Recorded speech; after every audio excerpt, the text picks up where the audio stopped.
Hello everyone, welcome to our channel. இன்னைக்கு நம்ம சேனல்ல என்ன பார்க்க போறோம் அப்படினா resin fridge magnet பத்தி தான் பார்க்க போறோம். சோ அதுக்கு என்னென்ன பொருட்கள் தேவைன்னு பார்த்தறலாம்.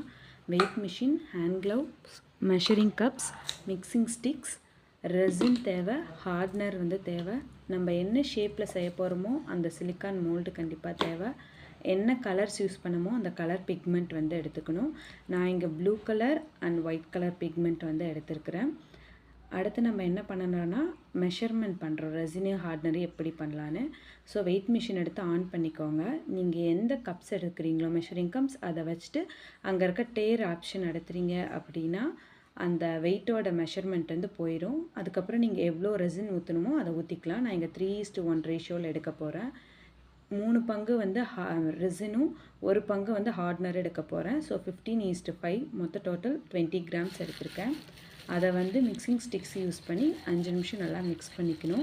அப்பதான் அது கிளியர் ஆகும். அடுத்து என்ன பண்ணிடுங்கன்னா அத கொஞ்ச நேரம் அப்படியே விட்டுட்டீங்க அப்படினா பபிள்ஸ்லாம் ரிமூவ் ஆயிரும். அடுத்து மோல்ட வந்து க்ளீன் பண்ணிக்கலாம். சோ ஒரு டேப் யூஸ் பண்ணி அதுல இருக்க டஸ்ட்லாம் ரிமூவ் பண்ணிக்கலாம். அடுத்து வந்து அங்க பபிள்ஸ் கிளியர் பண்றதுக்காக வச்சிருந்த ரெசினை வந்து ரெண்டா பிரிச்சு ஒயிட் கலர் பிக்மெண்ட் தனியாவும் ப்ளூ கலர் பிக்மெண்ட் தனியாவும் ஆட் பண்ணிக்கோங்க. சோ ரெசின்ல யூஸ் பண்ண ஸ்டிக்கையே கண்டிப்பா வந்து பிக்மெண்ட் எடுக்கிறதுக்கு யூஸ் பண்ணாதீங்க. அது வந்து நமக்கு வந்து வேஸ்டா போயிடும். அதனால வேற ஸ்டிக் யூஸ் பண்ணுங்க. ரெண்டு கலரையும் தனித்தனியா மிக்ஸ் பண்ணதுக்கு அப்புறமேட்டு மோல்ட் எடுத்துட்டு அதுல வந்து மேக்னெட்டை வச்சு அதுக்கு மேல வந்து ரெசின் வந்து நம்ம ரெண்டு கலரையும் வந்து போர் பண்ண போறோம். சோ இதுல நான் வந்து ஒரு மிஸ்டேக் பண்ணிட்டேன். அது வந்து அதுக்கு வந்து என்ன பண்ணலாம்னு சொல்லி நான் லாஸ்ட்ல சொல்றேன். வீடியோ ஸ்கிப் பண்ணாம பாருங்க. சோ ஃபர்ஸ்ட் ஹாஃப் வந்து ஒயிட் கலரும் அடுத்த ஹாஃப் வந்து ஸ்கை ப்ளூ கலர்லயும் நான் வந்து ரெசினை வந்து ஊத்திட்டு அத வந்து கரெக்ஷன்லாம் நான் பண்ணிக்கிறேன். பண்ணதுக்கு அப்புறம் இது அப்படியே கியூர் ஆக விட்டுறாதீங்க. ஏன்னா ஏதாவது தூசு இல்லனா ஏதாவது பூச்சி அந்த மாதிரி விழுந்துச்சு அப்படினா அது அப்படியே ஒட்டிக்கும். சோ அப்ப வந்து அது நமக்கு நல்லாவே இருக்காது. அதனால கண்டிப்பா ஏதாவது போட்டு க்ளோஸ் பண்ணிக்கோங்க. அடுத்து வந்து ஒரு 6 ஹவர்ஸ்க்கு அப்புறமே நம்ம அடுத்ததெல்லாம் பண்ணிக்கலாம். சோ நான் 10 ஹவர்ஸ்க்கு அப்புறமேட்டு அந்த ஒரு இன்விடேஷன்ல இருக்கிற அந்த டிசைன்ஸே நான் கட் பண்ணியிருக்கேன்.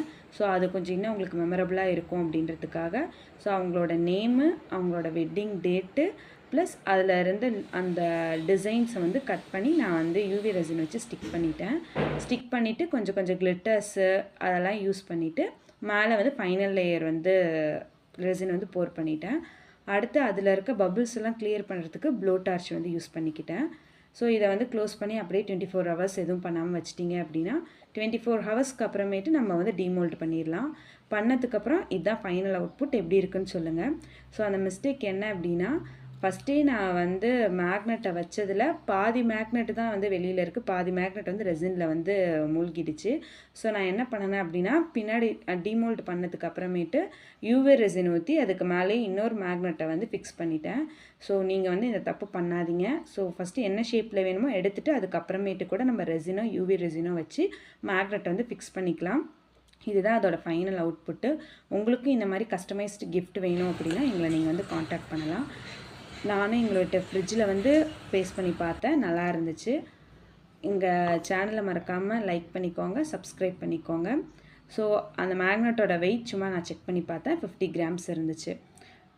Thank you for your watching.